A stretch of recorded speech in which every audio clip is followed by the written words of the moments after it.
Hello everyone, this is Marine for lawnfawn. Thank you so much for joining me today on this new video. We are going to create a snow globe pop-up card for the lovely caroling mice. As always, I picked images from other sets to complete my little scene.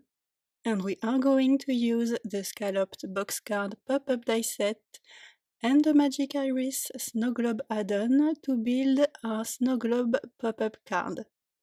I am going to start with the coloring, and as always I stamped all my images using lawnfawn jet black ink. I cut them all with the matching dies, and I am going to use a blue color palette to color everything. The same color palette I used on those two cards I made for the winter inspiration and release week.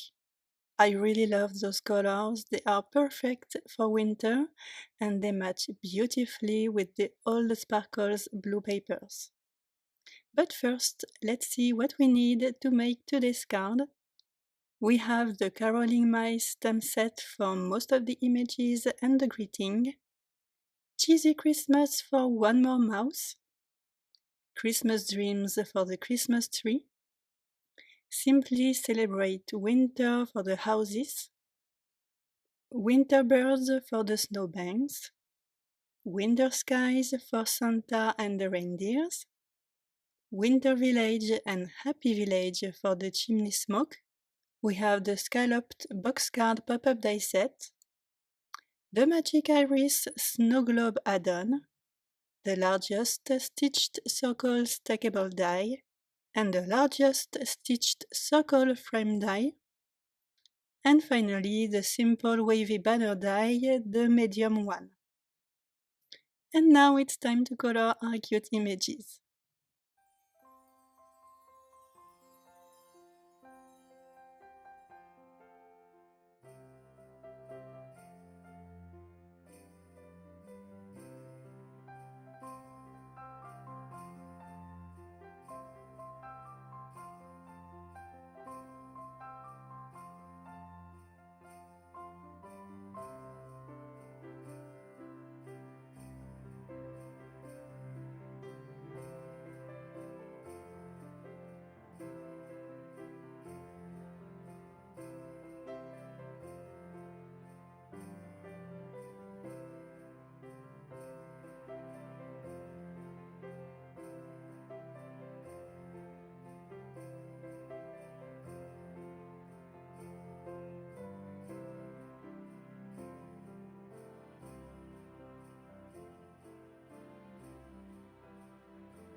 So now that everything is colored, I am going to add a dot of glossy accents on each light in the Christmas tree.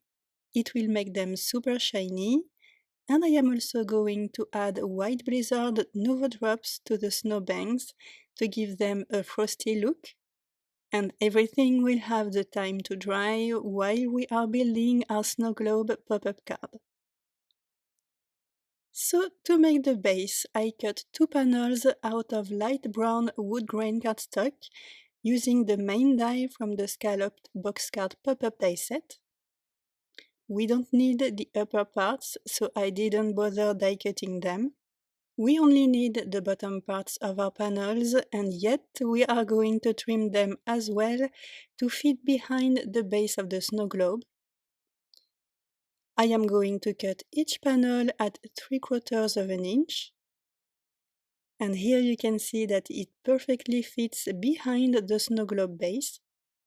I am also going to need 3 insert pieces, but these are too wide, so I am going to trim them at 3/4 of an inch as well. And here we have everything we need to build the base of our pop-up card. I am going to add a little bit of vintage photo distress ink to the edges of both pieces. We definitely could leave them as they are now, but that's me, I just like to add ink and splatters everywhere. So ink on the edges and along the score lines as well, and then splatters. Now let's add some interest to the insert pieces. First, I am covering them with pumice stone oxide ink to get a light base. And then I am going to use the cobblestone stencil along with frayed burlap oxide ink to add a nice pavement pattern to each insert. I am going to add brown splatters with scorched timber oxide ink for a little bit of contrast. And then white splatters using Copic opaque white ink for brightness and also give the illusion of snow on the ground. Next I am going to work on the front window of the snow globe because it will need some time to dry. I cut a large circle out of acetate and a large circle frame out of an old sparkles paper. And I want to add a frosty look to this acetate panel, so I mixed some Copic opaque white ink with water, and I am going to use a sponge dauber to add ink all around the edges of my clear panel, just tapping the sponge in the ink and then on the acetate to create that cool snowy effect. And then I will add a couple more splatters in the center of the circle, but just a tiny bit because we still want to see the inside of the card. So now, while the acetate panel is drying, we are going to assemble the base of our card. And first I am going to fold all the score lines and press really well on each of them with the help of my bone folder. I am doing this on the wood grain pieces first. I am going to flip them both over, line them up on my grid surface, and then attach them together just like that. Off screen, I folded the score lines on each insert piece, and I am going to stick one end of each insert on that part. I am peeling the backing papers off and just lining each insert with the wood grain base.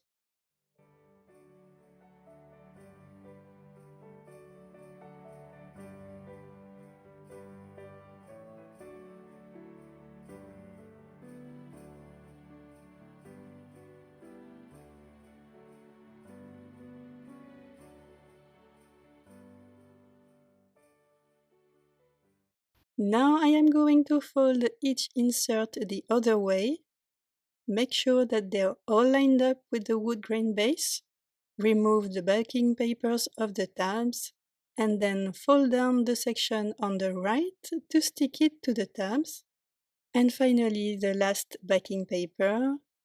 And I am going to fold down the section on the left to close and totally complete the base of our pop-up card. Before adding the images inside the box, I am going to work on the back panel of the snow globe. I cut the base using the bottom of the Magic Iris snow globe add-on die and the long decorative pieces. I added ink on the edges and splatters as well, and attached the long pieces using 1mm foam squares. I also cut 2 large circles, one from this beautiful All the Sparkles paper, and a white panel that I am going to stick at the back of the blue one, just to have space to write a message. And the shiny details on the blue paper have a direction, especially the diamond-shaped details. So to make sure that I am sticking the snow globe base at the right spot, I am tracing a pencil mark at the bottom center of the white side. Then I am going to glue the base, just like so, readjusting the panel to have all the shiny details straight. And to complete my panel, I am going to glue another snow globe base right below the blue circle, but this time it has no decorative piece, just a plain snow globe base. And using liquid glue gives you time to adjust and line up the pieces.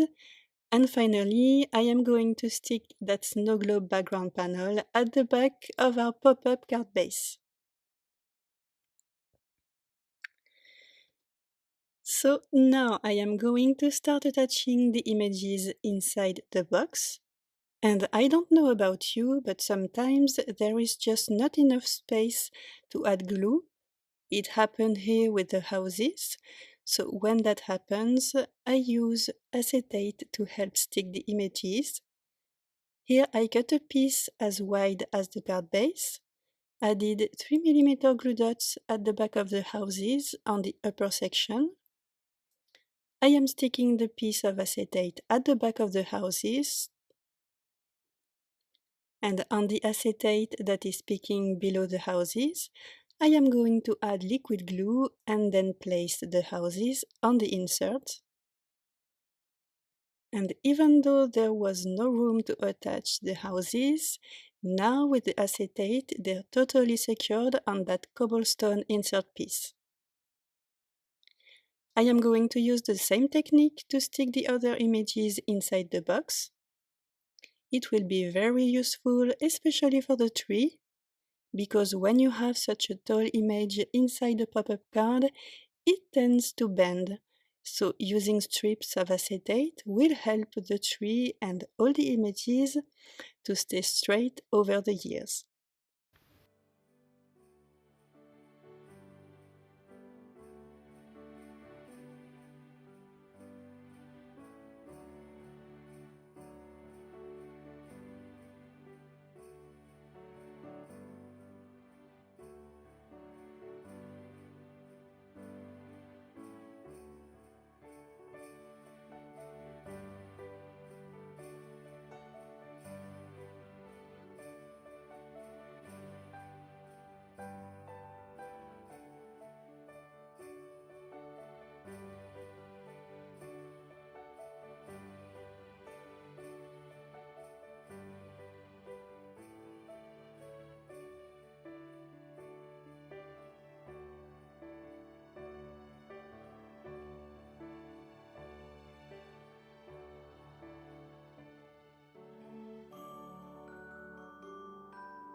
So I totally forgot about the chimney smoke above the houses, so I did it off screen using slim strips of acetate.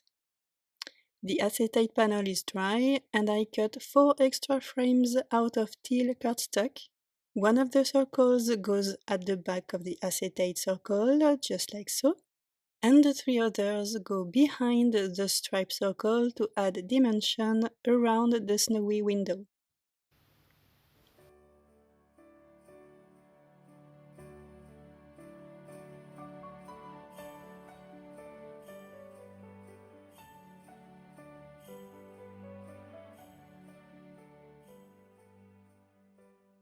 Now we need to stick a snow globe base below that frosty panel,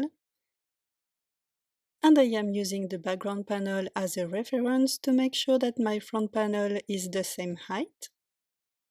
And just like the background panel, I am going to stick an extra base at the back, but this time I am using 2mm foam squares since we added multiple circle frames around the window.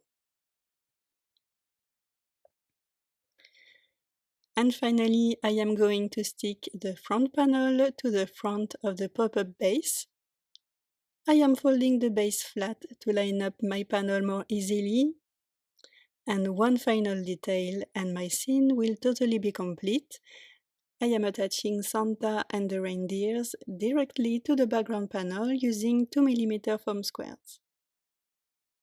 One more thing and we will call our card done, the greeting. I cut a simple wavy banner out of blue Jay Cardstock and put it back on its negative space using washi tape at the back. I placed "May your Christmas be very nice" diagonally on the banner, applied a bit of powder to make my piece of paper anti-static, and I am going to play with the stems, bending them until they fit the curves of the banner. I am using lawnfawn clear embossing ink to stamp my greeting. I am going to sprinkle white embossing powder on top of the ink. I am going to melt and set the white powder with my heat tool. And finally, I am going to stick my banner to the front of the snow globe using 2mm foam squares. And we are done. This is the final result. A lovely Christmas caroling scene at the Christmas tree's feet in a cute village and inside a custom snow globe pop-up card. I hope that this has inspired you to create your own. It definitely doesn't have to be Christmas related. I believe that any theme can fit inside a snow globe. Thank you so much for stopping by and for watching this video. I am wishing you a lovely day and I will see you next time. Bye!